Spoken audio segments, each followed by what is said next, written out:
നമസ്കാരം, ഞാൻ ബിനു മുനിപ്പള്ളി.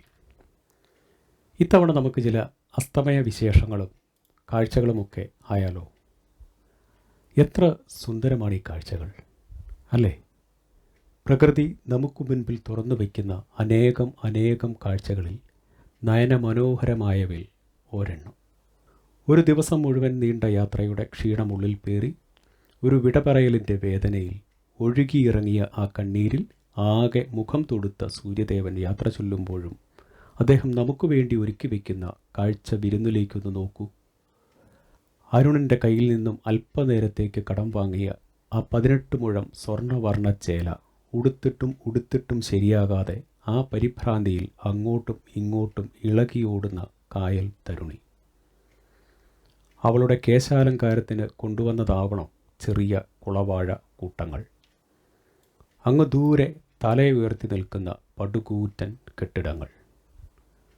ഒരു ദിനം മുഴുവൻ തീറ്റ തേടി അലഞ്ഞ് കാതങ്ങൾ പറന്ന് ക്ഷീണിതരെങ്കിലും ഒട്ടും അലസത കാട്ടാതെ തങ്ങൾക്ക് മാത്രം കേൾക്കാവുന്ന ശബ്ദത്തിൽ വിശേഷങ്ങൾ പരസ്പരം പങ്കുവച്ച് കൂടെ ഇത്തിരി കുശുമ്പും കുന്നായ്മയും പറഞ്ഞ് അങ്ങനെ ആഘോഷമായി സ്വന്തം കൂട് തേടി പറക്കുന്ന പക്ഷികൾ, കൂട്ടമായും ചിലപ്പോൾ മാത്രം ഒറ്റയ്ക്കും.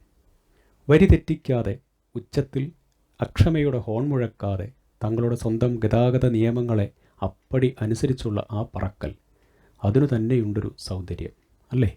അതിരാവിലെ ഉറക്കമുണർന്ന് ഒരു വീട്ടിലെ പ്രഭാത ജോലികൾ മുഴുവൻ തീർത്ത് വീട്ടുകാർക്കുള്ള പ്രഭാത ഭക്ഷണവും ഉച്ചഭക്ഷണവും വരെ തയ്യാറാക്കി അതിൽ ഒരൽപ്പം മാത്രം സ്വയം കഴിച്ച് അന്നത്തിനുള്ള വക സമ്പാദിക്കാൻ രാവിലെ ധൃതിയിൽ അക്കരയ്ക്ക് പോയ അനേകം പേർ നമ്മൾ മുൻപ് പറഞ്ഞ ആ പക്ഷികളെപ്പോലെ കൂട്ടമായി തിരികെ എത്തുന്ന ഈ കാഴ്ച നോക്കൂ.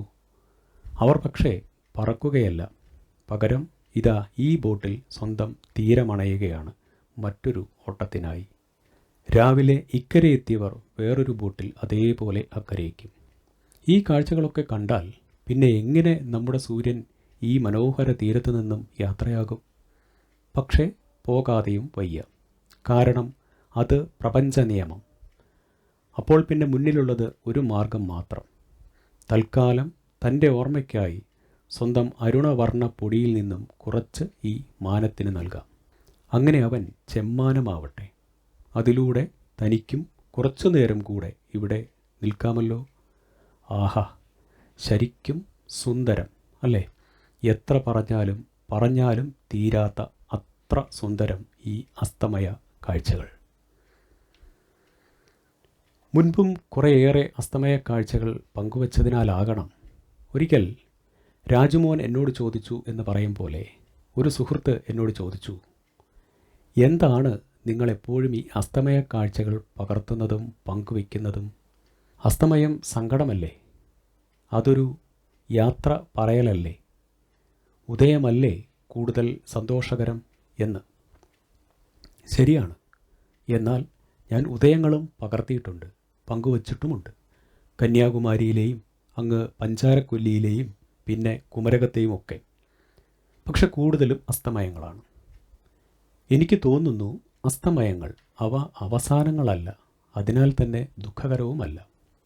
ഒരു ദിനത്തിൻ്റെ അധ്വാനത്തിന് ശേഷം പൂർണ്ണ സംതൃപ്തിയോടെയല്ലേ, അഥവാ ജോബ് സാറ്റിസ്ഫാക്ഷനോട് കൂടിയല്ലേ അരുണൻ യാത്രയാവുന്നത്?